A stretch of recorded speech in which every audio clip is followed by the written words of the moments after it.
Hello friends, welcome back to my channel. লম্বা সময় পরে আমি হৃদয় আবারও হাজির হলাম আপনাদের মাঝে একটি ইম্পর্ট্যান্ট বিষয় নিয়ে আলোচনা করার উদ্দেশ্যে। আমি আজকে যে বিষয়টি নিয়ে আলোচনা করব সেটি হচ্ছে 6 মাস বয়সের পর বাচ্চার উইনিং ফুড বা বাড়তি খাবার নিয়ে। শিশুর জন্মের 6 মাস পর্যন্ত মায়ের বুকের দুধের উপর কোনো বিকল্প নেই। এই কয় মাস মায়ের দুধ ছাড়া অন্য কোনো খাবার খাওয়ানো উচিত নয়, কারণ শিশুর শারীরিক গঠনে একটি উল্লেখযোগ্য ভূমিকা পালন করে মায়ের দুধ। শুধু শরীর নয়, শিশুর মস্তিষ্কের বিকাশেও গুরুত্বপূর্ণ ভূমিকা রাখে মাতৃদুগ্ধ। তবে 6 মাস পেরিয়ে গেলে একটু একটু করে শিশুকে অন্য খাবার খাওয়ানো যেতে পারে। শিশুকে কী খাওয়ানো যেতে পারে তা অনেকে বুঝতে পারেন না। কোন খাবারগুলো খেলে শিশুর শরীর সুস্থ থাকবে তাও খুঁজে বের করা সহজ নয়। তবে শিশু বিশেষজ্ঞদের মতে নিম্নোক্ত খাবারগুলো 6 মাস বয়সী শিশুকে দেওয়া যেতে পারে। পাতলা সবজি খিচুড়ি, চাল ডাল ও বিভিন্ন রকম সবজি সামান্য তেল দিয়ে খিচুড়ি রান্না করে খাওয়ানো যেতে পারে। তবে লক্ষ্য রাখতে হবে সেই খিচুড়ি যাতে জমাট বেঁধে শক্ত না হয়ে যায়। একদম পাতলা পানির মতো হতে হবে, যাতে শিশুর গিলতে কোনো অসুবিধা না হয়। এতে অতিরিক্ত মশলা ব্যবহার করা ঠিক নয়। সামান্য হলুদ ও লবণ দিয়ে এই খিচুড়ি বানাতে হবে। চালের সুজি, সামান্য দুধ নিয়ে চালের সুজি রান্না করে খাওয়াতে পারেন।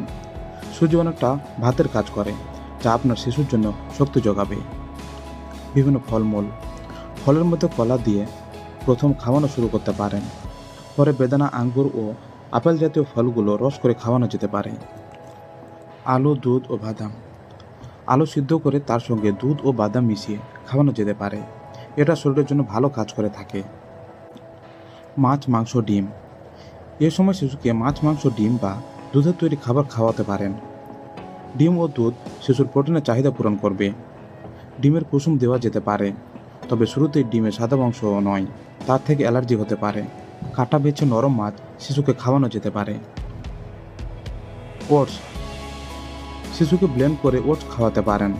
এর জন্য প্রথমে ব্লেন্ডারে ওটস গুঁড়িয়ে নিন, তারপর দুধের সঙ্গে জ্বালিয়ে পাতলা মিশ্রণ তৈরি করুন। ঘন না করে একেবারে পাতলা হতে হবে। এই খাবারটি শিশুর জন্য খুবই উপকারী। প্রাণীর দুধ বা দুধজাত খাবার এড়িয়ে চলাই ভালো, কারণ গরুর দুধ বাছুরের জন্য হজমযোগ্য, কিন্তু সদ্যজাত বা 1 বছরের কম বয়সী মানব শিশুর জন্য নয়। গরুর দুধ থেকে অনেক বাচ্চার অ্যালার্জিও হতে পারে।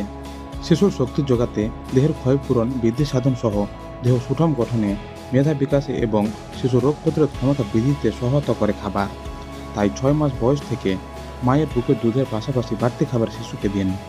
যদি একজন বাচ্চা বাড়িতে তৈরি খাবারের থেকেই সুষম আহার পেয়ে যান, তাহলে ফর্মুলা মিল্ক বা ফর্মুলা ফুড খাবার দেওয়ার দরকার পড়ে না। অনেক সময় এসব ফর্মুলা খাবার থেকে বাচ্চাদের অতিরিক্ত মেদ সঞ্চয় হয়, তার থেকে আসতে পারে চাইল্ড ওবেসিটি। পাশাপাশি মায়ের খাদ্য তালিকাতেও পরিবর্তন আনতে হবে। তো আজকের মতো ভিডিওটি এখানেই শেষ করছি। ভিডিওটি কেমন লাগলো তা অবশ্যই কমেন্ট বক্সে জানাবেন। ভালো লাগলে একটা লাইক করবেন। চ্যানেলটি এখনও সাবস্ক্রাইব না করে থাকলে অবশ্যই সাবস্ক্রাইব করে বেল আইকনটি অন করে রাখুন। এতক্ষণ সাথে থাকবার জন্য সবাইকে অসংখ্য ধন্যবাদ।